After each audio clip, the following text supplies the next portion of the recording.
तो आज मैं सोलो लेवलिंग सीजन 2 का थर्ड एपिसोड एक्सप्लेन करने वाला हूँ। एंड हाँ, उससे पहले तुम एपिसोड 1 एंड एपिसोड 2 की एक्सप्लेनेशन वीडियो देख सकते हो। नाउ इस एपिसोड की स्टार्टिंग में हमें एक डंजन का सीन दिखाया जाता है जहाँ जिन्वू एंड जिनो एक रेड पाए हुए होते हैं एंड शेडो आर्मी वहाँ के सारे डीमंस को खत्म कर रही होती है। ये देखकर जिनो शॉक्ड हो जाता है। तब जिन्वू उसे बताता है कि वो शेडो आर्मी को कंट्रोल कर सकता है। नाउ ये उनका 19वां मिशन होता है, जिसके बाद जिनो को एक गिल्ड मास्टर का लाइसेंस मिल जाता है। एंड अगले सीन में वो अपने फादर से कहता है कि आप हमारी गिल्ड जिन संग को नहीं बल्कि मुझे दे दीजिए। संग जिनो का बड़ा भाई होता है। वहाँ जिनो अपनी गिल्ड का गिल्ड मास्टर बनना चाहता है, जबकि उसका भाई किसी बाहर वाले को उस गिल्ड का गिल्ड मास्टर बनाना चाहता है। ना उसके पापा कहते हैं कि मुझे पता है तुम गिल्ड मास्टर जिनो की हेल्प से बने हो, और ये वही एंटर है जो double dungeon incident and Dongsu के दोस्तों वाले इंसिडेंट में शामिल था। एंड अभी कुछ दिनों पहले रेड गेट वाले इंसिडेंट से भी वो सेफली बाहर आ गया है। तो तुम अगर उसे हमारी गिल्ड में शामिल करते हो तो मैं तुम्हें अपनी गिल्ड का गिल्ड मास्टर बना दूंगा। ना अगले सीन में एक जेल में एक हंटर को दिखाया जाता है जो 10 साल पहले एक गेट के अंदर फंस गया था। ना अब कुछ दिनों पहले अमेरिका में एक गेट खुला था, जिसके कारण वो वहां से बाहर निकल पाया। ना उसे इंग्लिश समझ में नहीं आती, इसलिए वो वहाँ एक इंटरनेशनल एस रैंक हंटर डोंगसो को बुलाते हैं। एंड वो बताते हैं कि ये कोई मैजिक बीस्ट नहीं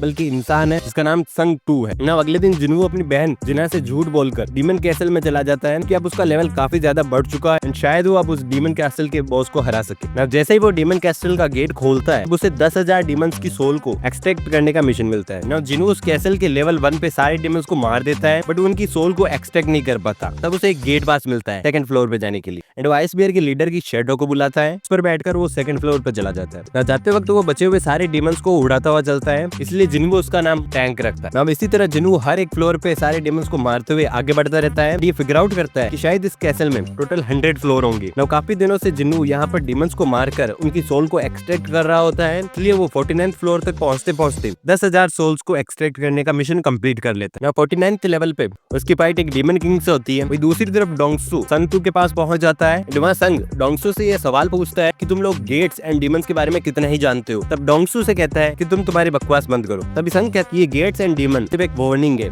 एक आने वाली तबाही की, मेरा काम है उस तबाही को रोकना। तब डोंगसू कहता है कि हमारे पास बहुत सारे हंटर्स है, बट संग बताता है कि ये सारे हंटर्स मारे जाएंगे, बट फिर भी उस तबाही को कोई नहीं रोक सकता। तब डोंगसू उसकी बातों से परेशान होकर उसे चिढ़ाने के लिए बोलता है कि चलो तुम अपनी फैमिली एंड अपने बेटे के बारे में बताओ। तब संग बोलता है कि उसके बेटे का नाम जिन्वू है। एंड हाँ, तब हमें पता चलता है कि ये हंटर और कोई नहीं बल्कि जिन्वू का पापा है। डोंगसू से कहता है कि तुम्हारा बेटा शायद मारा जा चुका है, तुम उसे नर्क में जाके मिल सकते हो। तब संग को बहुत गुस्सा आ जाता है एंड उसके और डोंगसू के बीच फाइट स्टार्ट हो जाती है। वही दूसरी तरफ शेडो आर्मी सारे डीमंस को मार रही होती है एंड जिन्वू डीमन किंग से लड़ रहा होता है। वो डीमन किंग काफी पावरफुल होता है, बहुत ज्यादा फास्ट होता है। ना वो जिन्वू पर काफी अटैक कर रहा होता है, बट वो इग्रिस की शील्ड से बच जाता है। जिन्वू मौका देखकर उस पर हमला करता है एंड थोड़ी देर में ही उसे हरा देता है एंड अगले फ्लोर पे चला जाता है। इस तरह जिन्वू सारे डीमंस को मारते हुए 75th फ्लोर पर आ जाता है। जिन्वू के पास खाना खत्म हो चुका होता है, इसलिए वो वहाँ से बाहर निकलने की सोच। दूसरी तरफ 2 एस रैंक की फाइट में आसपास की बिल्डिंग्स तबाह हो जाती है एंड संग डोंगसू को एक सेकंड में हराकर वहाँ से चला जाता है। ना 75 फ्लोर पर जिन्वू को एक इयरिंग एंड एक नेकलेस मिल चुका होता है एंड सिस्टम के अकॉर्डिंग उसे एक और डीमन किंग को मारना होगा ताकि उसको एक और कीमती चीज मिल सके। एंड यहीं पे एपिसोड खत्म हो जाता है। अब इस एपिसोड को मैंने 3 से 4 मिनट के अंदर ही एक्सप्लेन कर दिया है ताकि तुम्हें कोई बड़ी वीडियो ना देखनी पड़े। और जाने से पहले चैनल को सब्सक्राइब कर दो ताकि ऐसा एनिमे कंटेंट तुम्हें मिल सके।